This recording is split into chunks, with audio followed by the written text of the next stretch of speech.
This week on Today's Wild West, we're on the Reno Rodeo Cattle Drive. It's just a great experience. This is really, truly the cowboy life.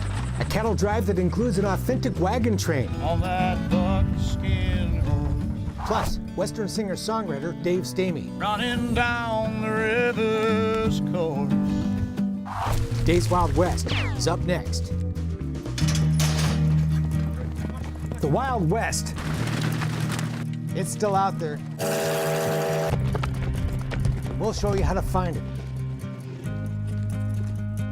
This is today's Wild West.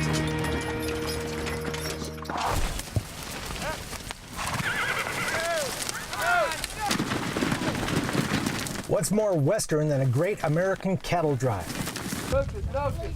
We've all watched City Slickers and dreamed about driving a herd across the rugged American West. You can make that dream come true at the Reno Rodeo Cattle Drive. Looking good, feeling good. It's just a great experience. You don't even mind sleeping on the ground. Every June, some 60 men and women come from all over the country and around the world to spend 5 days horseback, pushing some 300 cows across the picturesque Nevada landscape under the guidance of expert cowboys and cowgirls. It's a good thing. People get to come out and do something they've never done before. You know, something you see on TV, and then they get to come and do it. George Dorso was there at the beginning when a boot company executive created the cattle drive to promote the Reno Rodeo and sell a few boots. Today, a spot on the cattle drive is a hot ticket. Your own personal City Slicker. Yeah, pretty much. We're psyched. We've been really excited for this for the past year. You could feel the anticipation when we all came together that first day. Yes, my second year. So you brought your pals with you? I did. It's guys like Lynn that make it fun and worth coming back. It's a great, true Wild West experience. I came here for the good-looking girls. A bus stop on the way to camp at a small-town Western saloon helped to break the ice as strangers quickly became friends. She couldn't two-step yesterday. Now she's a natural. Melinda's team! Once at camp, the new drovers split into teams, each led by an expert wrangler. And that first night, there was some friendly competition to kick things off. I'm ready! Go!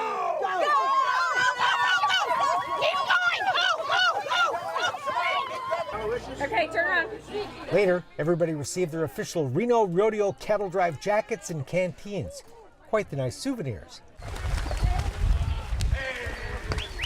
Out on the trail, teams take turns driving the herd from the various positions on the drive, like right flank, left flank, or the rear, known as riding drag.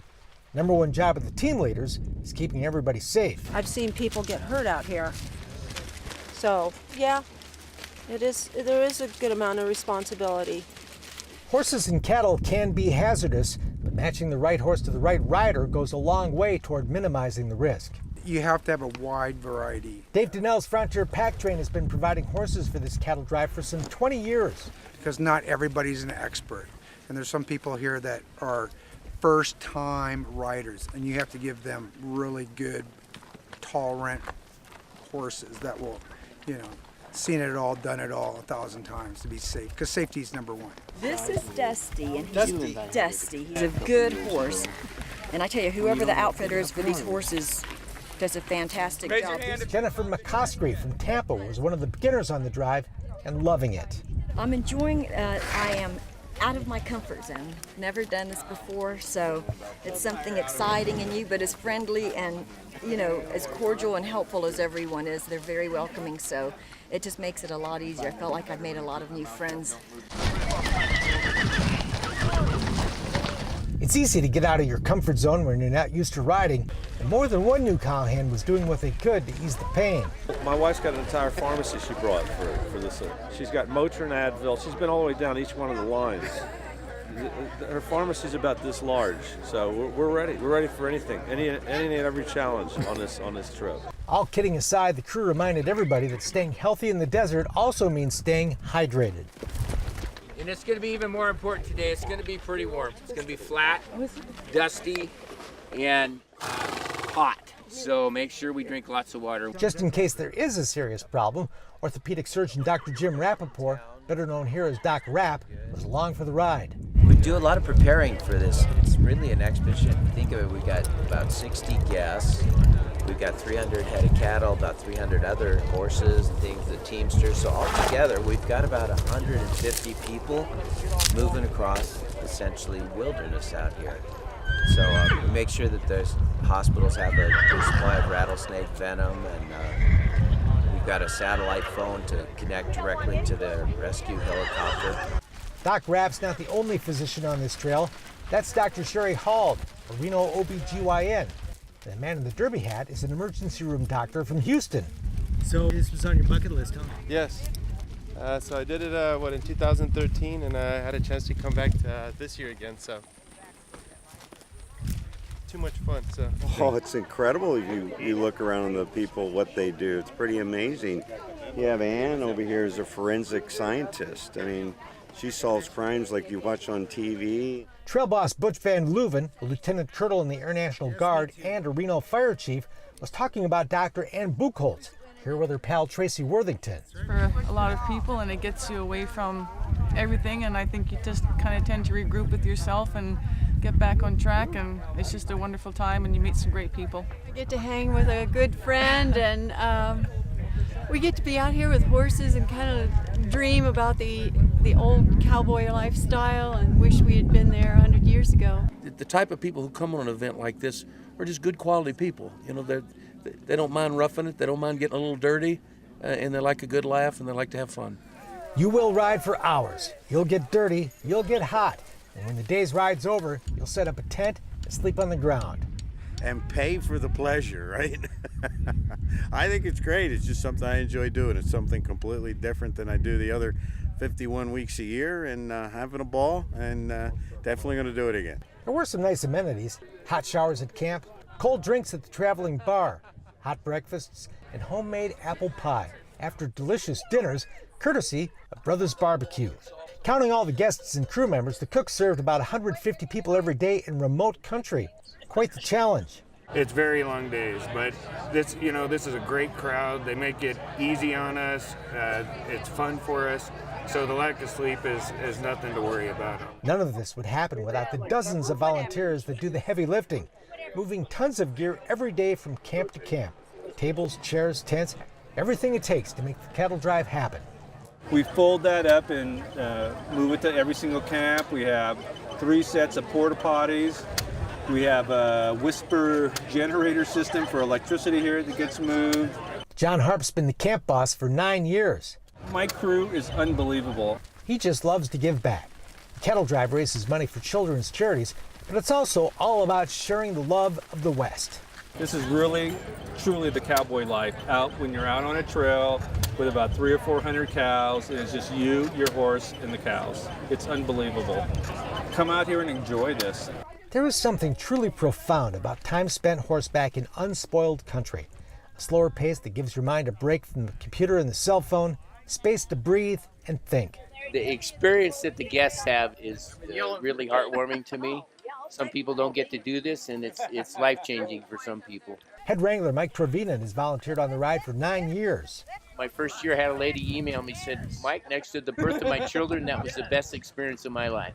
It's been really cool.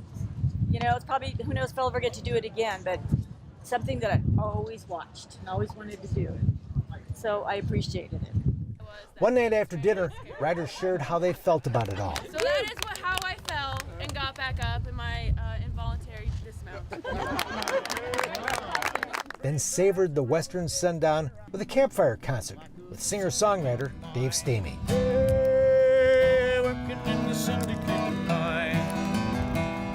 A profile of the award-winning musician later in the program.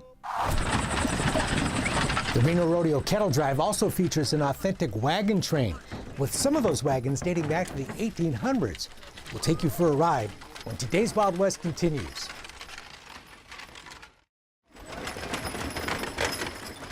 It slows you down and makes you, look around and just appreciate the quieter things in life.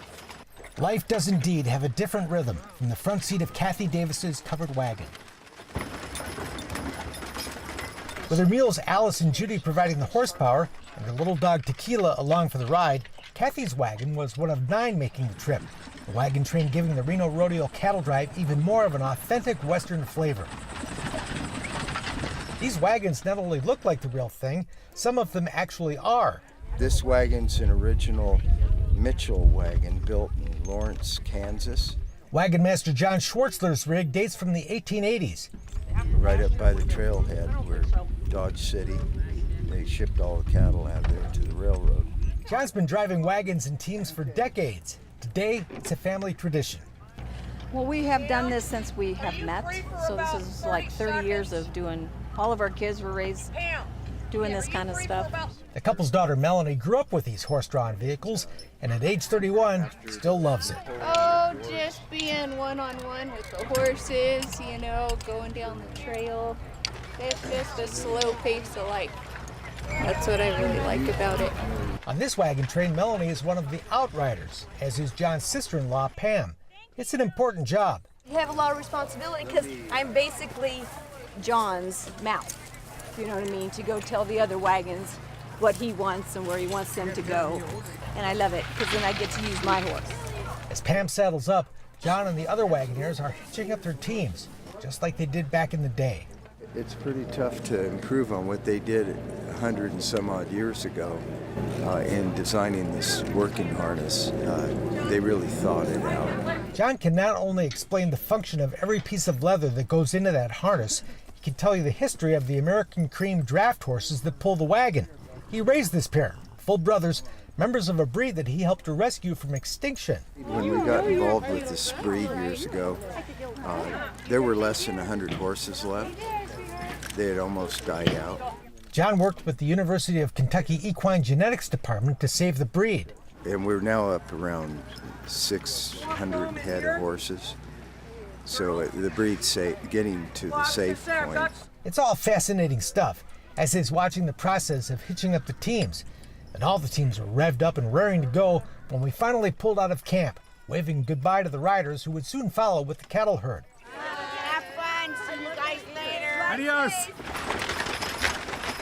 Riding on Kathy's wagon, I'm in good hands. I started out in the racehorse business, so I started out galloping colts. So I learned how to do a lot at a gallop. This woman who started driving teams 14 years ago is now a world champion. I have 2 world championship team driver buckles. She says while it does take some physical strength to handle a team, feel and finesse are more important. You'd be surprised at how little it really takes to control these guys. You know, once you've got a good broke team and they've been around you a while, it doesn't take all that much. It's great fun to ride along as the wagon train rolls down the road and get a sense of what it was like to cross the country so many years ago. No danger today of a buffalo stampede or an Indian attack. Instead, it's a cattle guard that brings the train to a halt. Are we looking for a spot to get off the road? We're looking because we're going to go boonie crashing over to see the gate over there. See right here, it's pretty nice. Yeah. Yeah. About a straight shot right to the gate. But suddenly the cavalry rides to the rescue. Pickup truck with plywood to cover the cattle guard so our horses can get across.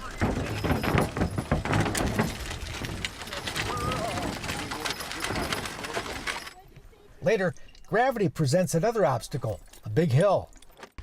It might be a little tough. It's a little bit steep, and we're loaded a little bit heavy. Time to step on the gas. I'm going to let them run. You ready? All right, hit it. Up, up, up, up, up.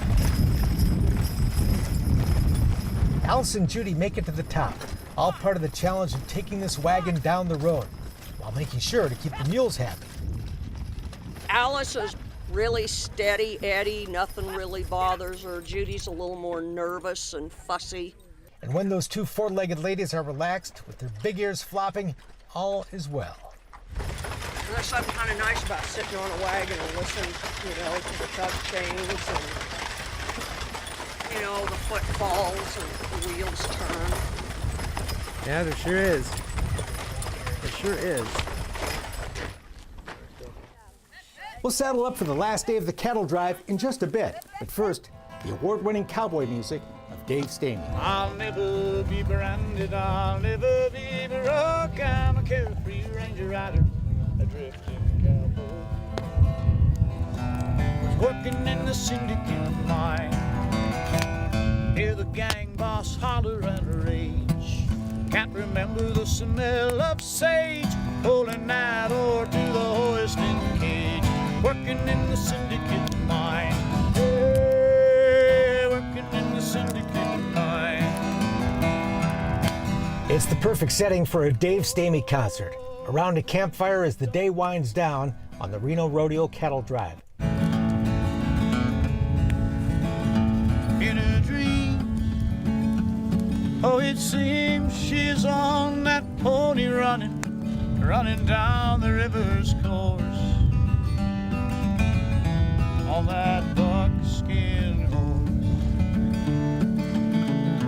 running down the river's course. Singing about life in the West to the people who live it and love it. I love to go to these small rural communities, you know, and meet the farmers and ranchers and stuff who come out. They appreciate the fact, I think, that you're singing their stories. It's very rewarding to be accepted by those folks. I don't believe it's ever gonna rain again. All the signs fell in a dry spell. Whether it's a campfire concert, Maverick's Coffee House in Visalia, California, or wherever you're lucky enough to hear him, Dave sings about the life he knows. Born in Montana, he was a ranch kid who grew up horseback. They had their struggles, and Dad would sell the place and move the family to California. But for Dave, Montana remains a special place. But we were up there until I was about 12. And in a way, it's still home to me. And in that, every time I go up there, it gets me. It catches me. Whatever the location, the saddle has always been home, and the guitar's been a constant companion since childhood. It's like no one remembers anymore when Jack ran the rodeo parade. It was a hit with boys and girls of every age. I had a Sears & Roebuck Silvertone 3/4 size guitar. It was a terrible instrument, just an awful instrument. If you learned how to play guitar on that, you really wanted to learn how to play guitar on that. People would look up to me, 'cause I'd be something that they could aspire to be, and his would all be possible, ever just had a horse. Stamey spent years horseback working at California's Alisal Guest Ranch after a number of summers riding for pack stations in the Sierra Nevada mountains, where his wife Melissa talked him into playing for the guests around the campfire. I really didn't want to do it. I kind of fought it, you know, but I did, and I started playing for the guests around the campfires. And it kind of snowballed from there. I'll never be branded, I'll never be broke. I'm a carefree ranger rider, a drifting cowboy. Some 20 years and about a dozen albums later, Dave Stamey is one of the top singer-songwriters in the world of cowboy music, where he's a frequent award winner, and almost all of his material is original. So this is my little tune about this is my Western novel in 4 minutes. I'm a writer, that's what I do, is to write. And this is just a different delivery mechanism. I said goodbye to my mother. But even after all this time, songwriting for Stamey remains a somewhat mysterious process. I've probably written 200 songs, and every time I do it, it's like a whole new process. In the Tonopah Club, Tonopah, Nevada in 1958. Lately, he's expanding his subject matter. Songs about a nightclub singer in Tonopah, Nevada, or a small-town auto shop. And I think if you do it correctly, you can encompass everything.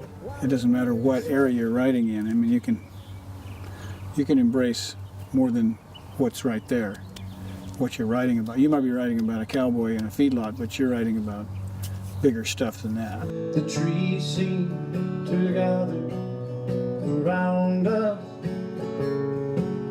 to watch as we sway. But whether it's a dramatic tale of the frontier, a romantic waltz around the campfire, or a crazy song about fishing for chickens with Grandpa, a Stamey concert is an intimate affair with a sense of humor, usually in front of no more than a couple hundred people, many of whom are friends. He's an incredible man. He's so human. He's a magnificent horseman, vaquero, buckaroo, packer, everything that I admire, and he does it all so well. He's very humble. He comes across very humble. It's just very entertaining, good sense of humor. I like his writing. We're all twisted in the wind. I don't believe it's ever gonna rain again. You can't beat his music. He's got a magnificent voice, and he talks with his guitar. I love the way he does that. He gets the way he plays. You can just. It's like he enunciates. He makes points. It's his asterisks, his exclamations. It's all done on his guitar. In addition to his incredible voice. While it's a successful career, Dave works as hard as the ranchers he sings about. Stamey's on the road almost half the year, performing some 120 concerts. And while all that travel can't be easy, it does provide great rewards. I love Grange halls. I love to play Grange halls, or small places like that, little theaters. Tico, Washington, there's a little bitty theater in Tico, Washington called the Empire Theater. Seats about 200 people tops. What a neat place. And the people all come out, because then you're singing them their stories, and they just really appreciate that. They really appreciate that. They're good folks. A lot of big city folks are fans too. Riding away into the hills through a Dave Stamey song on the CD player can make those traffic jams a little easier to take.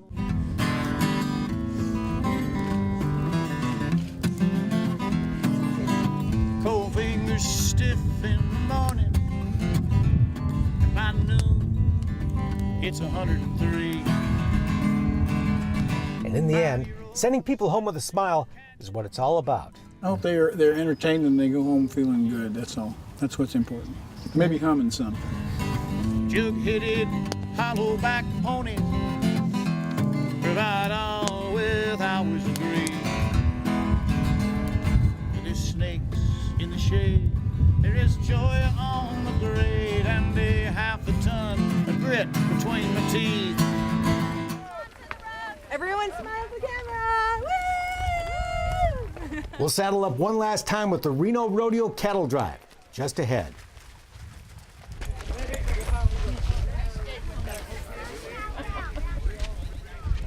Good morning. Any morning that begins with stepping into the saddle is a good one. Sounds like the horses are as excited as we are. Oh, yeah. But there are some mixed emotions on this last day of the Reno Rodeo Cattle Drive. Sad to see it end. Wish it went another week. We've made new friends, connected with our horses, gotten used to sleeping on the ground. But returning to civilization will have a few benefits. I'm thinking shower. Yeah, hot shower. Long hot shower. Actually come out clean up, not like The last day of the cattle drive is big news in Reno, and the local TV crews are out at camp giving it full coverage. They even interviewed me on the morning news. We're just looking forward to having a great day and seeing all the folks in Reno. Then, after the wagon train rolls out, we're off for one last day on the trail, one last taste of the cowboy life, at least for now. It's a beautiful morning as the drive heads out, made even better by the presence of the Reno Rodeo Queen and her 2016 successor, who joined us for the day's ride. Miss Reno Rodeo. I was crowned last year, so this is my 10 days of rodeo. And then the very last night of Reno Rodeo, Miss Eva officially takes the crown, and she'll be the next Miss Reno Rodeo 2016. Riding the cattle drive is just one of the perks that come with the crown. A chance to meet the guests, see old friends, spend time horseback. And get excited about the wildest, richest rodeo in the West. Yes. That would be the Reno Rodeo. But first, we still have miles to ride. We've got to bring this herd into town. Everyone smile at the camera! Woo! A time or two, we'll stop and circle the cows in what's known as a road deer. That pause gives everybody a breather and a chance to get instructions from the trail boss. And your wrangler knows what location you will be in when you're going into town. Down there lies the city of Reno. We're approaching the very end of the Reno Rodeo Cattle Drive. We're about to bring the herd right into town. As we hit the outskirts of the city, residents come out to watch us ride by. We stop one last time to give the horses a drink. Then we're on the pavement for the big parade down the streets of the city. Quite a privilege to have been part of this great experience, ridden with so many great people, and enjoyed time with my great horse Star. Yes, truly some mixed emotions on this last day, but then again, it's only over for now. I think I'll come back again. It's a great time to meet up with friends and be together. The Reno Rodeo Cattle Drive came to an end right here, where we said goodbye to the herd, our horses, and our new friends. Sad to see the trail come to an end, but the end of the cattle drive marks the beginning of the Reno Rodeo, the wildest, richest rodeo in the West. This place may be quiet and empty right now, but in just a few hours, it'll be rocking with bucking bulls, bucking broncs, and those cowgirls racing the barrels. But that's another story, and we're out of time. That's it for now. We're back next time with more cool stuff from today's Wild West. I'm Mark Bedore. We'll see you down the trail. For more information on the people and places featured in today's Wild West, or to order show DVDs and books, visit todayswildwest.com.